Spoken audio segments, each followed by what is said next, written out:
Get ready, because we're about to plunge into some truly fascinating source material you sent our way, specifically excerpts from a powerful conversation with the renowned economist Ha-Joon Chang. And our mission today is, well, to be your guides, really, helping you navigate these insights. We're going to try and cut through some complex ideas and really zero in on what's most important for you to take away from this discussion. Yeah, we're diving into why economics isn't just some, abstract topic for specialists. We'll be challenging some widely accepted views about how the world works and even uncovering some surprising facts about places you might think you know well, like the UK and the US. Okay, so let's unpack this. According to these sources, there's a core idea that kind of underpins everything.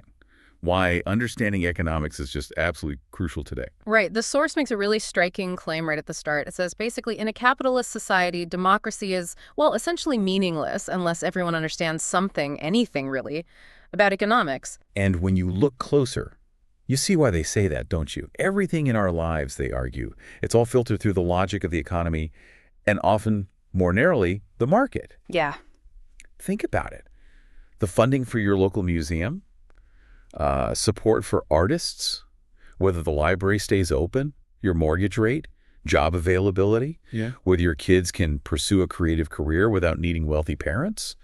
All these things, they're downstream effects of economic decisions. Exactly. So, I mean, if your entire environment is shaped by these economic forces and the decisions being made, and you don't understand the basics of economics, what are you really voting for? Right. The source suggests your vote becomes, well, less about influencing policy and maybe more like picking someone based on personality, almost like voting on a reality TV show, you know? It's not really informed. And this ties directly into why so many people find life difficult today, doesn't it?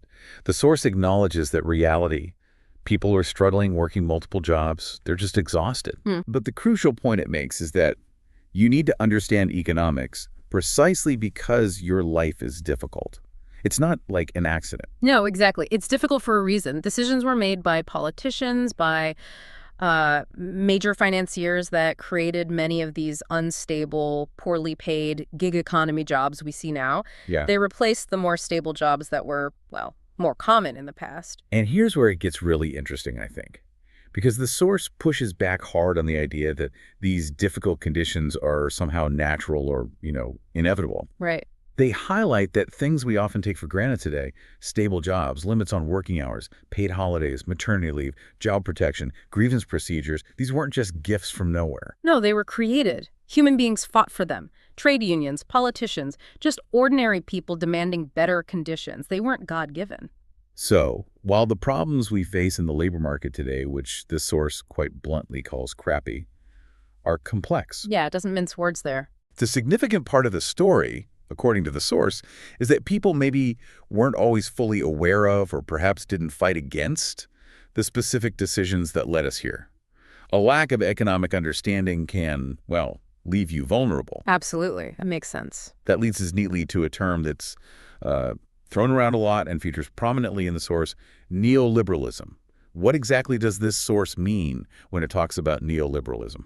Well, the source traces the intellectual roots back to 19th century liberalism. Back then, the liberals were essentially the party representing capitalists and property owners. Okay. They were generally against regulation and, quite tellingly, against full democracy. Voting rights were often restricted just to those people with property. Okay, so definitely not what someone today might immediately associate with the word liberal. Not at all, no. The source defines neoliberalism as sort of an updated version of that for the late 20th century onwards. It accepts formal democracy, yes, but it works to weaken its actual influence over key economic areas. How so? Well, you see this in pushes for things like independent central banks or utility regulators or tax authorities that are deliberately insulated from direct political or, popular control. It's about accepting the structure of democracy, but trying to minimize its power over the market. I see. They also want to minimize market regulations. Though the source does note, thankfully not quite to the extreme of those 19th century liberals who were apparently fine with child labor. Right, that's something.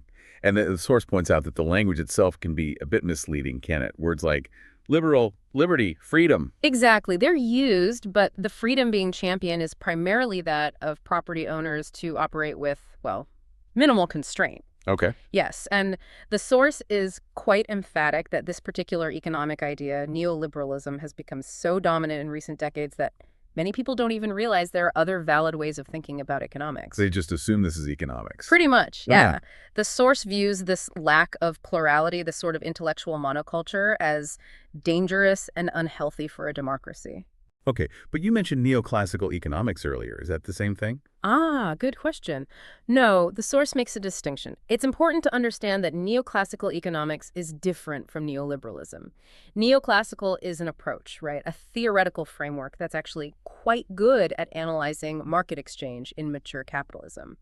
It developed late 19th, early 20th century. Yeah. Neoliberalism, as the source defines it, is actually a subvariety of neoclassical economics that just happened to become dominant. Ah, darn. And the source points out that some well-known neoclassical economists, like Joseph Stiglitz or Paul Krugman, they're quite reformist and are definitely not neoliberals. So there's a whole spectrum of economic thought out there. Yeah. The source reminds us of giants like Adam Smith, Karl Marx, John Maynard Keynes, Joseph Schumpeter. Right. They all had fundamentally different ways of looking at the world, built very different theories. Exactly.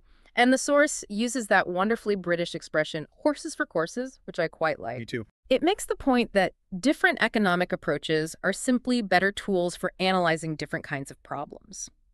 Keynesian theory, for instance, is seen as more effective for understanding and managing the macroeconomy and financial markets compared to a purely neoclassical framework. So knowing multiple approaches helps. Yeah, even if you favor one, knowing others gives you a more balanced perspective. Yeah, It but- helps you see the limitations of your own preferred model. Hmm. Now, the source does acknowledge that grappling with different kinds of economics is tough, especially when you're struggling just to make ends meet, like we talked about earlier. Right, you're exhausted. You don't have time. Exactly. But it circles back to that core point.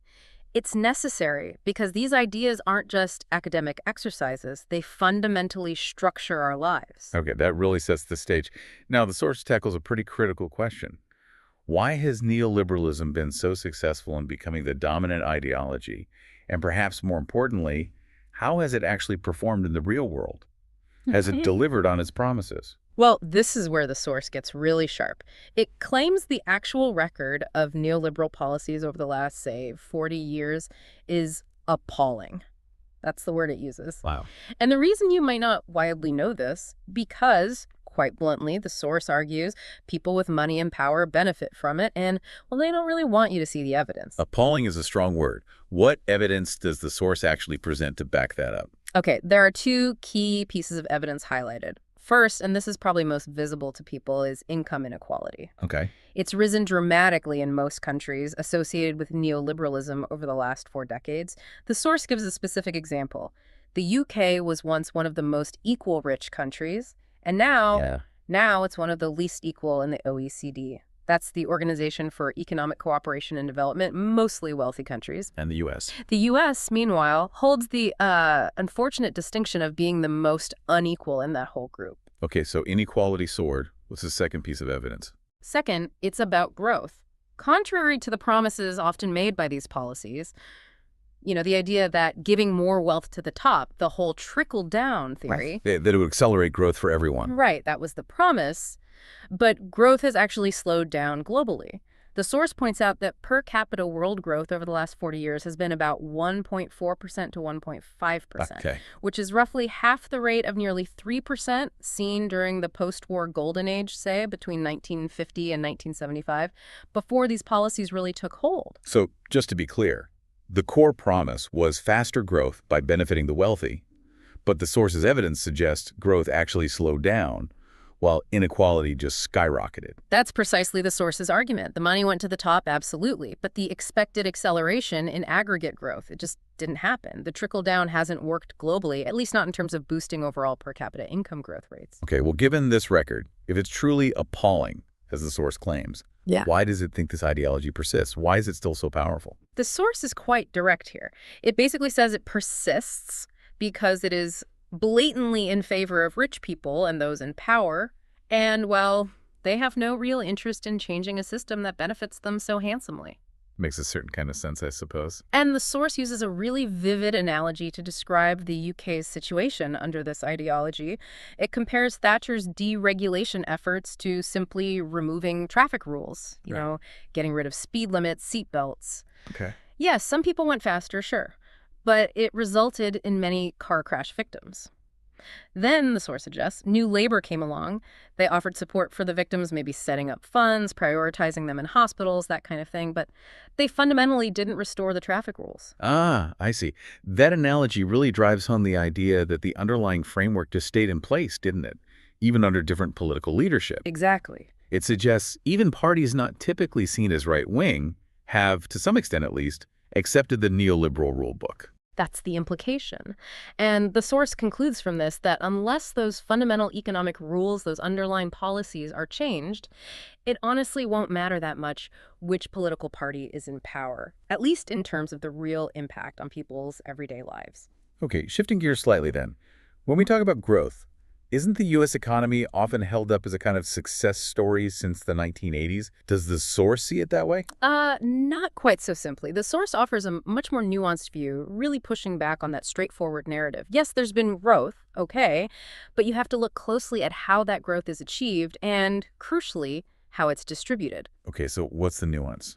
Well, first, Americans work significantly longer hours, like 25% to 30% more than people in places like France, for instance. Wow. Yeah. And often with much less holiday, there's no mandatory paid holiday entitlement nationally in the U.S. So when you look at income per hour worked, it isn't as high as the raw per capita GDP figures might suggest. A calculation from about a decade ago put it as only the 7th highest globally. Okay, that's one factor. What else? Second, a significant chunk of U.S. growth comes from what the source calls unproductive spending on healthcare. They spend a colossal 17% of GDP on healthcare. Compare that to around 10–11% in other rich countries. Why so high? Well, it's driven by privatization, a huge insurance industry, frequent lawsuits, high pharmaceutical costs, a whole complex mix. But despite this astronomical spending, the source notes, they have the worst health record among OECD countries. Really? Worst record despite highest spending. Yeah. So the source asks, is growth driven by an inefficient, expensive system that produces poor health outcomes truly healthy growth? It's a fair question. It certainly is. And the third point. And third, perhaps most critically for the average person, that growth is incredibly unevenly distributed. As we mentioned before, the U.S. has the highest income inequality in the entire OECD. Right. So the source's conclusion is basically this. When you factor in the long working hours, the questionable nature of that healthcare-driven growth, and the extreme inequality in distribution, you have to seriously question whether the average American is actually having a good life. It even references that Bernie Sanders quote about needing to go to Scandinavia to find the American dream. The implication being that the upward mobility that wants to find the post-war U.S. is largely, well, a thing of the past. Okay, let's bring it back to the UK then. The source uses that great metaphor about UK food, how admitting it was bad led to the UK looking outwards, becoming more open-minded, and now, it's a fantastic place to eat. Yeah, I like that one. How does the source suggest the UK economy, which many feel isn't working for them, could do something similar? How can it look outwards for inspiration and fresh thinking? Well, the source's view is pretty clear. The UK has become a bit of a victim of the neoliberal mindset. It's stuck to it rigidly. Even though the evidence suggests it's not delivering the goods anymore, it desperately needs fresh economic thinking. And part of that is challenging the language we use. Exactly. Challenging commonly used and often misleading metaphors. The source specifically calls out the idea that the country's economy is like a household budget, always worrying about the credit card maxing out. Yeah, you hear that all the time. You do. But the source reminds us that Keynes demonstrated decades ago that a national economy is vastly more complex than that. One person's spending is another's income, right? And crucially, government spending can actually stimulate the economy and, over time, generate the wealth needed to manage debt. Treating the national economy like a household budget is just convenient for those who want to argue for minimal government spending, which, guess what, fits the neoliberal agenda. Okay, so if the UK is going to look abroad for economic inspiration, the source emphasizes you have to know what you are imitating. You can't just cherry pick. Precisely. The source uses the example of some Brexit supporters talking about creating a Singapore on the Thames. Right.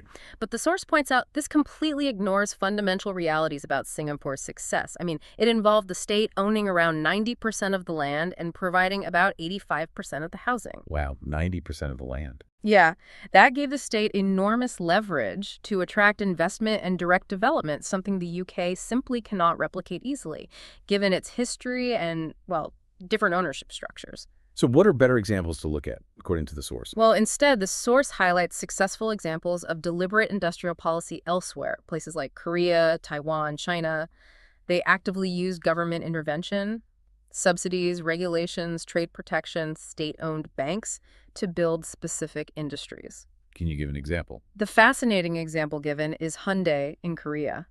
When they started making their first car back in 1976, the Korean government literally banned imports of foreign cars for 12 years, and Japanese cars for another 10 years after that. Seriously? Banned imports? Yeah, and they provided massive subsidized loans through state-owned banks. That deliberate, heavy-handed support allowed Hyundai to grow from a tiny domestic producer into the global automotive giant it is today. That's incredible. So the source poses the question, why can't the UK think about doing something similar, maybe less extreme, but still active, to foster industries like artificial intelligence or advanced materials? And the source doesn't pull its punches, does it? It calls out the historical hypocrisy of wealthy nations like the UK, US, and Germany. Absolutely. They used protectionism and state intervention heavily to build their own economies in the past, but then turned around and insisted that developing countries must adopt pure free trade and minimal regulation. Bit rich, really. Okay, so according to the source, what is the single biggest problem with the UK economy right now? Chronic underinvestment. Simple as that, according to this source. Stretching back about 30 years, the UK invests only around 16% to 17% of its GDP annually. And how does that compare? Well, compare that to the OECD average of over 21%. Germany and the US are around 22%. Switzerland's at 26%. And Korea. Korea is at a staggering 29%. Wow, that's a huge gap. That stark difference makes you wonder, doesn't it? With all the financial expertise supposedly centered in London, why isn't this being addressed? Yeah, it's a puzzle. The source suggests several reasons. One is that maybe many economists are either not that interested in the messy complexities of the real world, or they're sort of ideologically committed to free market ideas. So they dismiss other models. They tend to dismiss successful foreign examples by just saying, oh, they're different, culture politics, rather than actually studying what policies were effective and why. But the source argues there are ways to do this, right? Within a democratic system and British culture. Absolutely. The UK is bursting with creative talent, scientists, engineers, artists, entrepreneurs, people with fantastic ideas. But there's a critical lack of long-term investors willing to back these ideas for the 5, 10, maybe 15 years it might take for them to actually pay off. And the result? Well, as a result, those ideas often just wither on the vine, or they get bought up by foreign companies who are willing to invest long-term. So it's not a lack of innovation, fundamentally, but a lack of the right economic environment and maybe the right financial mechanisms to support it long-term. Precisely. That's the source's take. It feels it's less about the UK being unable to find ways to invest domestically and more about it choosing not to look for those ways, perhaps because it's blinded by the prevailing ideology. And you can see the real-world consequences of this underinvestment, can't you? Yeah. The source points to infrastructure, things like, relatively poor internet speeds in many areas, or outdated rail systems compared to other European countries. Definitely. That holds back productivity. It holds back the flow of information and people. The UK has genuinely fallen behind relative to its peers in some of these areas. Okay, so what's the main reason for this low investment, according to the source? The source identifies a major culprit.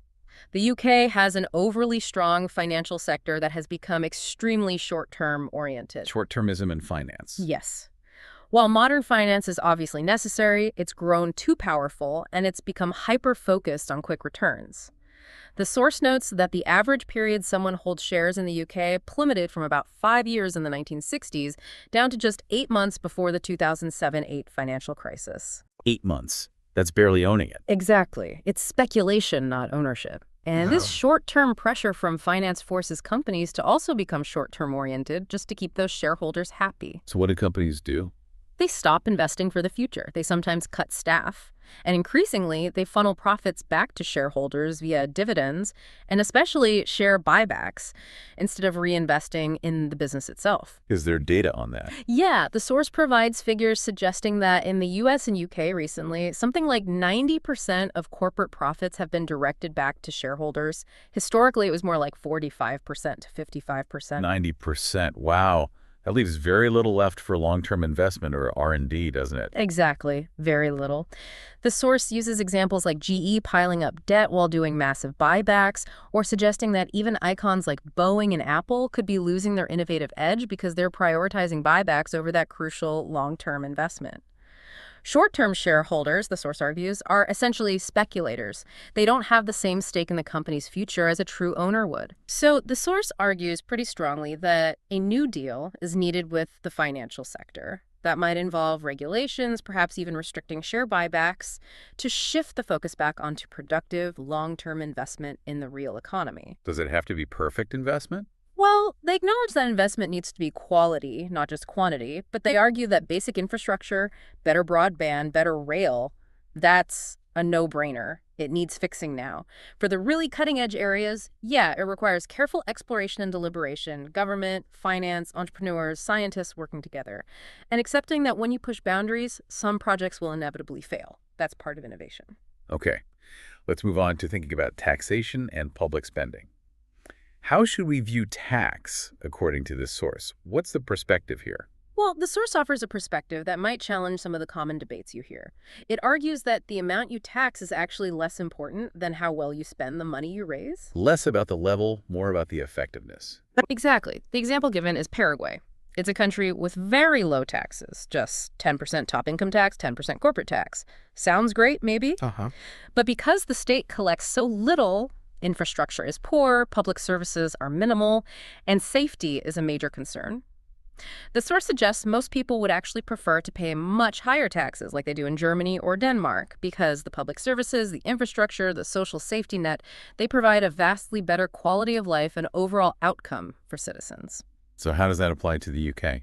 Well, applying that to the UK, the source suggests it spends tax relatively well compared to, say, developing countries, but probably not as efficiently or effectively as places like Finland or Denmark. Okay. And it argues you need to look at tax and spending in context. For example, perhaps high spending in the NHS is partly a consequence of underspending in other areas, like social care or public health initiatives that could actually prevent illness in the first place. It's about seeing the whole system. The source also touches on the UK's currently high overall tax burden, doesn't it? Yes, it does. It notes it's partly due to dealing with the fallout from past crises, the bank bailouts after 2007-8, which the source links back to previous financial deregulation. Right, cause of this. And also the debt incurred during the COVID pandemic. It emphasizes the importance of learning lessons from that financial crisis to prevent future ones, particularly resisting any pressure to further deregulate the financial sector, which the source sees as a kind of recurring risk, maybe driven by U.S. trends. Now, the source suggests that for a country at the UK's income level, maybe just chasing outright growth isn't the main goal anymore. Maybe you should be more about the quality of life and a fair distribution of wealth. The UK used to be much more equal, after all. Absolutely. That's a strong theme. And it highlights the immense value of public and collective services, things like libraries, community centers, public parks. These aren't just, nice to haves. No. They contribute massively to quality of life. They foster healthier and happier populations, which makes people more productive. They can even reduce crime. The source argues they more than earn their existence. We need a multidimensional way of thinking about economic value, not just narrowly focusing on market-driven growth or, just linking universities and finance. But it feels like that shared understanding might be missing. Yeah, the source expresses real concern that the UK seems to have lost a shared understanding, a kind of consensus on what actually constitutes a decent society. Okay, the source also touches on some common political hot-button issues. On immigration, it seems fairly balanced, suggesting reasonable levels are needed, along with support for integration, while acknowledging it can't be infinite. But what about the call to tax the rich? How does the source view that? Well, it argues that the biggest problem isn't necessarily just the income tax rate on wealthy residents who are actually living and paying taxes in the UK. A far more significant issue, it suggests, is corporate tax evasion using tax havens. It actually names examples like Google and Starbucks deliberately redirecting profits to avoid paying tax in the UK where the money was actually earned. Right, that's been in the news a lot. It has, and the source stresses this requires international cooperation and a direct confrontation with the powerful structures and jurisdictions in the tax havens themselves that protect this activity. And it's not just corporations. Wealthy individuals also extensively use these havens to hide assets and income. So it's less about the headline rate, more about the loopholes and avoidance. Largely, yes, according to this perspective. It also points out that the UK has relatively low property taxes, especially on land value, compared to its income tax burden.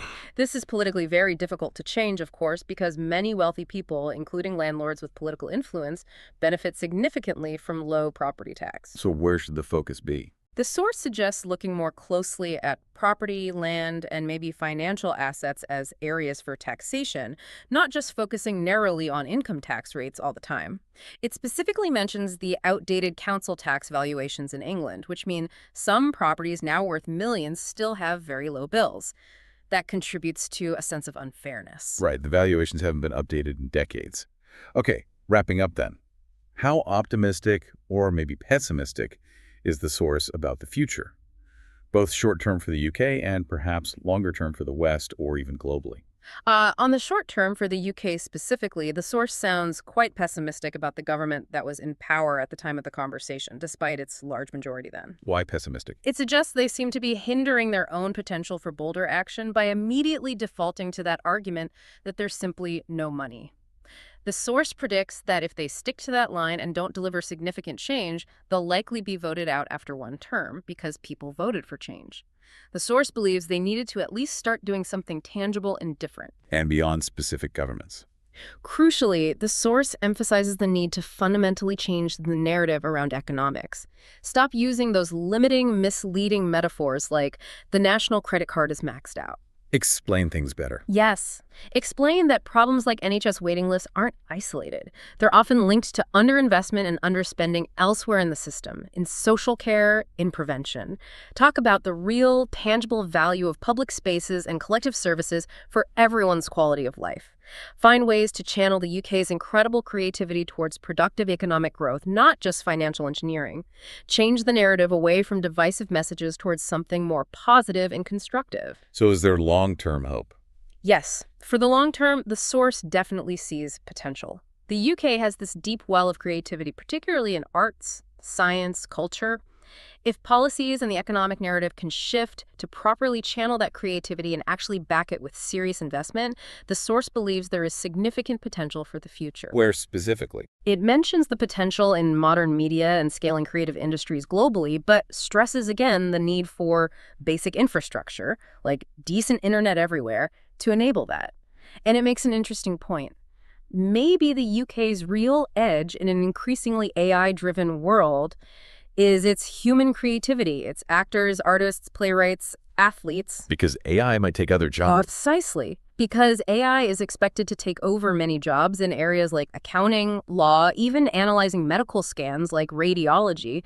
So human creativity becomes even more valuable. And the source adds a little bit of dark humor at the end, doesn't it? It does, suggesting perhaps AI could even replace economists or politicians, if they're just going to keep repeating the same old tired ideas anyway. An AI politician might at least be predictable at jokes. Uh-huh. Okay. Oh, and the source did briefly mention that if you're particularly interested in a deeper dive specifically on the UK's economic challenges, they had another conversation with someone named Andrew Craig that might be worth exploring further for that specific focus. Right. Well, we've certainly taken a deep dive into your sources today, haven't we? Yeah, it feels like we've covered a lot of ground. We definitely have. We've explored why understanding economics is absolutely fundamental for anyone who wants to participate meaningfully in society today. We've dissected this prevailing economic idea of neoliberalism and looked at its, well, surprisingly poor record, according to the source. Mm-hmm. We've looked critically at country growth stories like the U.S., and focused pretty closely on the UK's specific challenges with underinvestment and its potential path forward. And we really hope that by, unpacking these different perspectives and the evidence presented in the source, You feel maybe a bit better equipped to understand and engage with the economic discussions that really do shape all our lives. Yeah, absolutely. Thank you for sharing the source material that made this deep dive possible. It was truly thought-provoking stuff. It really was. The source makes such a compelling case that a fundamental change in the narrative around economics is needed to unlock potential. So, as you think about everything we've discussed today, the critiques, the examples, the suggestions for change, maybe a final thought to leave you with is what kind of narrative shift do you believe is most needed to help create a better economic future? Something to mull over. Definitely something to think about. Keep learning, keep exploring, and we'll catch you next time on The Deep Dive.